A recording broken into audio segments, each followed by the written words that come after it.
Every revolution starts in the minds of the people. Arm yourself for the war of ideas. Take back your life. Take back your liberty. Tom Mullen Talks Freedom.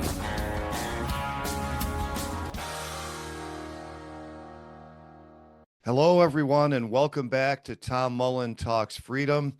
Today, we've got old friend of the show, Eric Peters, back, the libertarian car guy.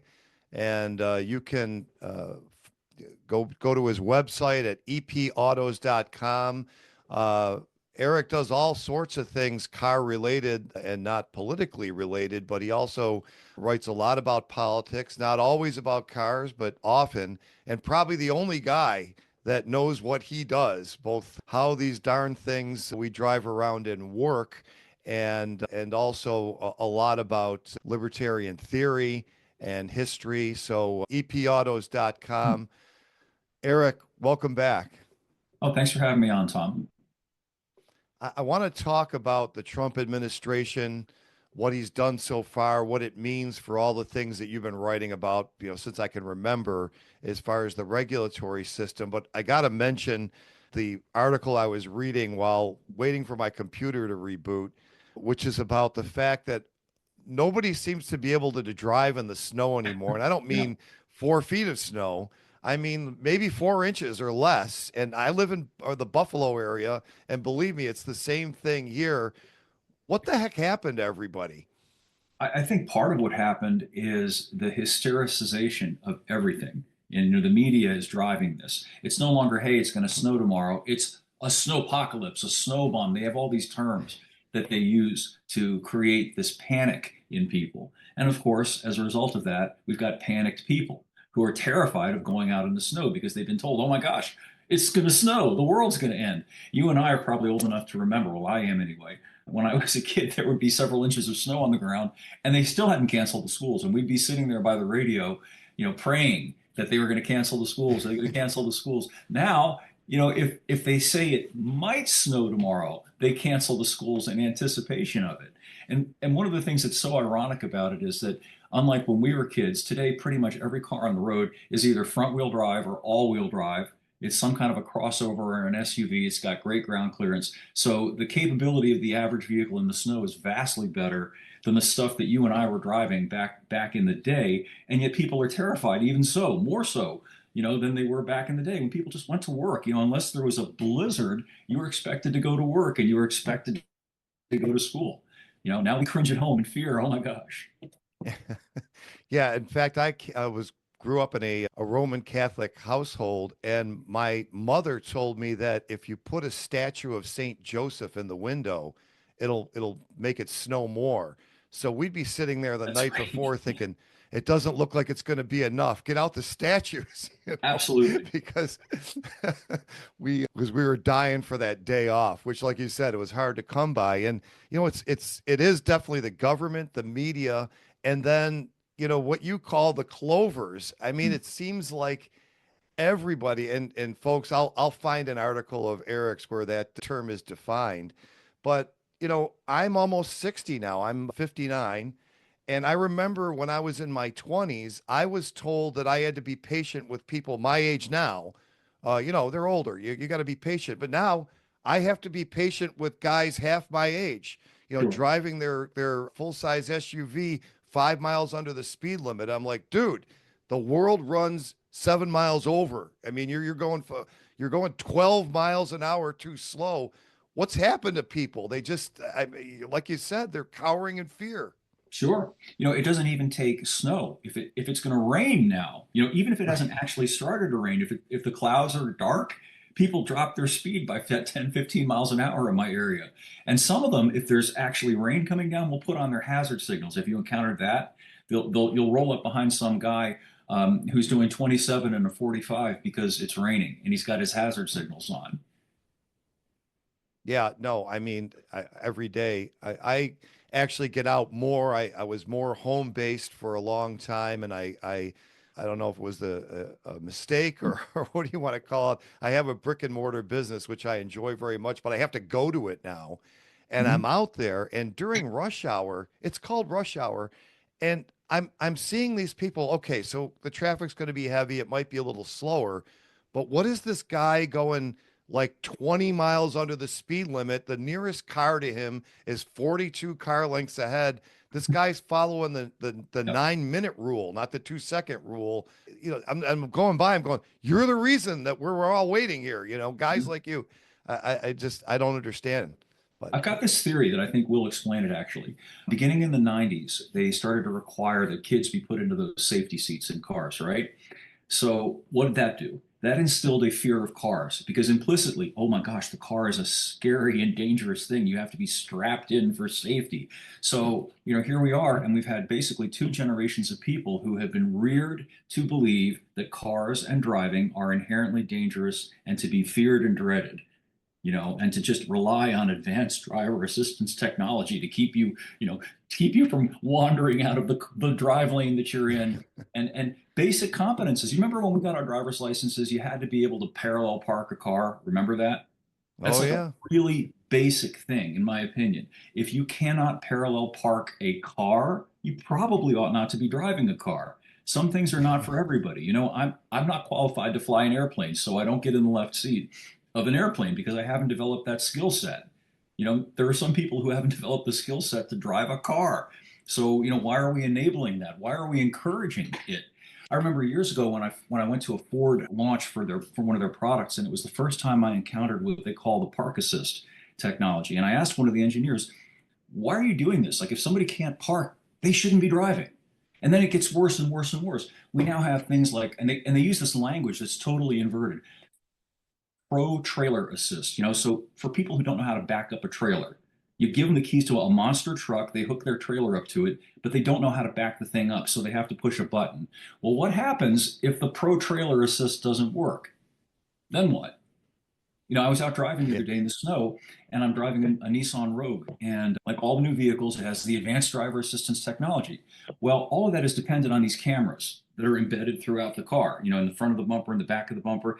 It's snowing, so the cameras are blinded, and then you get these warnings in the dashboard, very vivid warnings. The driver assistance technology has been disabled because of the. And then what? If you're somebody who does not know how to keep a car in its travel lane without assistance, then what? It's not very safe, is it? Is it? It's Kafkaesque. It's like Brazil, that movie back in the 80s. yeah. Before we go and rant for another hour, because I know you've got limited time, and I won't stop. I want to make sure we get to what I wanted to talk to you about today, which is we've got a new presidential administration. You've been writing for a long time about how the regulatory system, and we're not talking about necessarily Congress in most cases, but unelected bureaucrats writing rules, New Deal-esque, to eliminate our ability to afford a vehicle. So, of course, they've been pushing us towards electric vehicles, and people Yep. don't realize, how tight the noose is getting. So maybe you could just talk for a minute about where we've been during the Biden administration and what, if anything, has changed since Trump took over.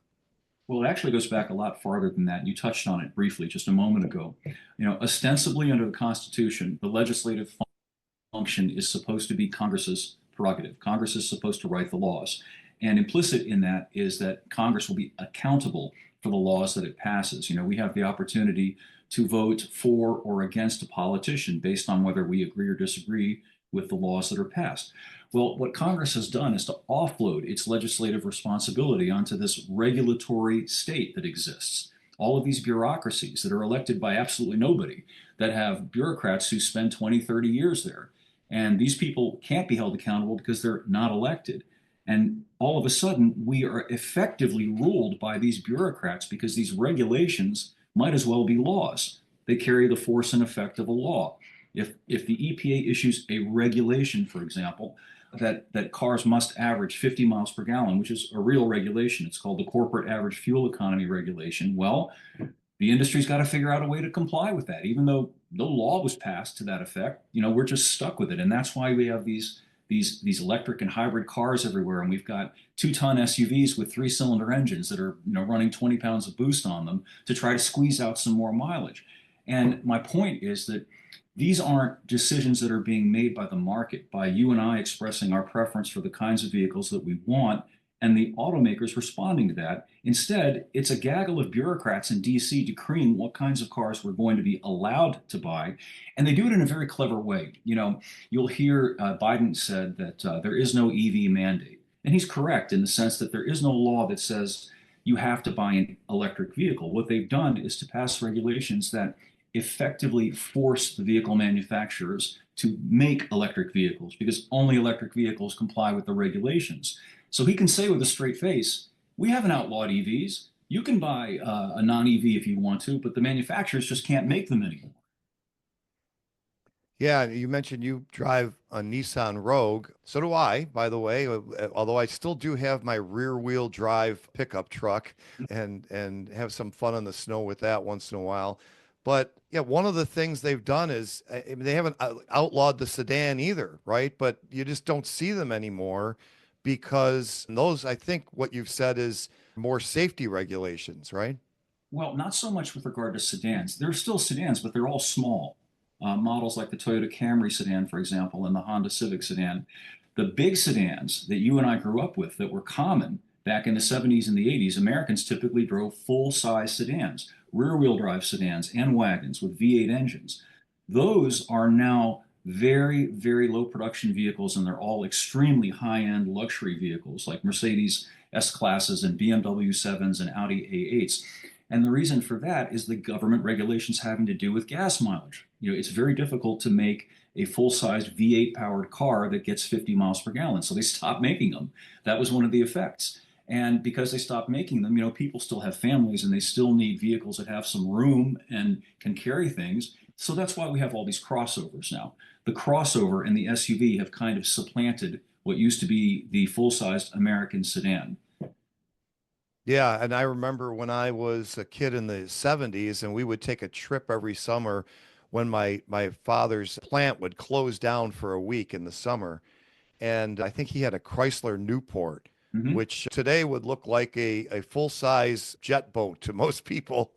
Yeah. And my sister and I would actually make tents in the back. Like that was one of the games we played when we were kids to amuse ourselves on the long drive. People probably couldn't imagine what those cars were like back then, and that you could sit in the back and not, have sore knees, even if you're, getting towards my age. Back then they were very comfortable and practical, and they didn't get the gas mileage, but you could take long trips in them, and people did. Well, and also they cost probably about half what their modern day equivalent costs. Look at something like a Chevy Tahoe, a big SUV with a V8 engine that starts around $50,000. And, loaded up, these things cost 70, 80, or even $100,000. So again, they're pushing average working and middle class Americans out of vehicles like that and into these little tiny transportation appliances instead. So basically, we're being insurfed. There was such a contrast. Watch an episode of Chips or any other show from the 70s and just look at the cars that were parked on the street and that were on the road at that time and compare that with what was available in Europe at that time. In Europe, people drove these diminished tiny little cars because gas was exorbitantly expensive and all this other stuff, and the government was micromanaging what the vehicles could be. Well, here we are, and we're just like them. And now there really isn't much difference anymore between what goes on in the United States and what goes on in Europe, except we do still have these big SUVs, but only for people who are affluent enough to be able to afford them. So, what, if anything, has already changed with Trump, and what do you anticipate he may do if he comes through on any promises in this area? Well, the political climate has certainly changed. It seems as if he might do something about the regulatory regime, but what I'm hoping is that he attacks it root and branch and doesn't just do something superficial like dial back the CAFE requirements. Because if he does that, they can be dialed back again 4 years from now. And the auto industry can't deal with that. They have to make long-term plans about their products and what they're going to commit to, what they're going to put R&D money into. It takes about 4 years from the concept stage. Hey, we're going to try to build this kind of vehicle or that type of engine to build it out. To design it, to prove it, and get the manufacturing processes ready.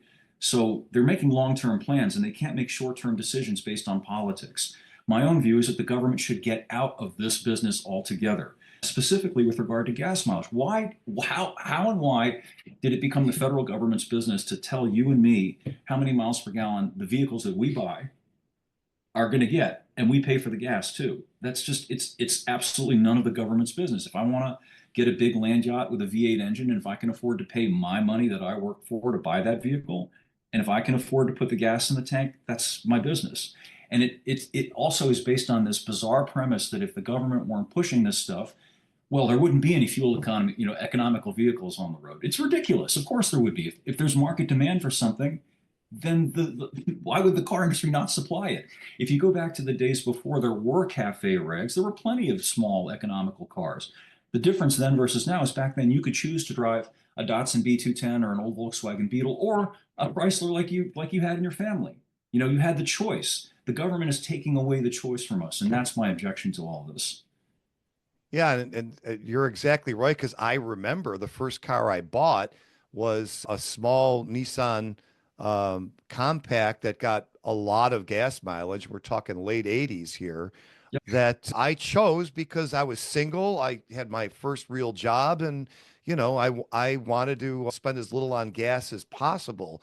That's always going to exist. Also, when you're younger, you probably can handle a smaller car a little bit better, and you get more driving experience, and you have a family, and you feel better driving a big one. So yeah, the market would definitely solve that problem. Of course, they always fall back to, oh, climate change. Yeah. And Yep. I don't know if that's ever going to even Trump has had to acquiesce. Oh, of course, that's a big problem. I don't know if he really believes it, but to your point about, well, they have got a plan for 4 years away. Is there ever a time when they're going to be confident that not just this administration, but the next one will allow us to market this vehicle? Yeah, only if the government gets out of this planning business. At one time, planning was characteristic of Soviet-style economies. We had the five-year plan in the Soviet Union, where the political elites would essentially decree what was going to be manufactured, and they would allot the resources.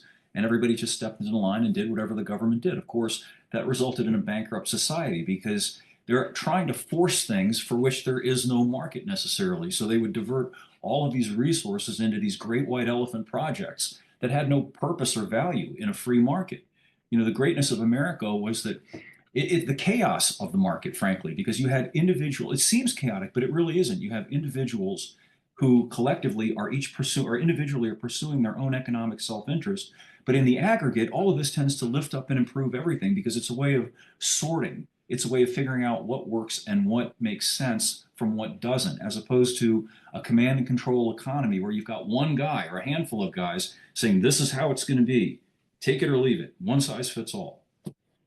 Yeah, it's funny. And, she didn't do very well, which is encouraging. But in the campaign cycle before this past one, Elizabeth Warren, she actually ran on that. And it was astounding that she felt confident that she could run on a Chairman Mao Zedong campaign style. I've got a plan for that. I've got a plan for that.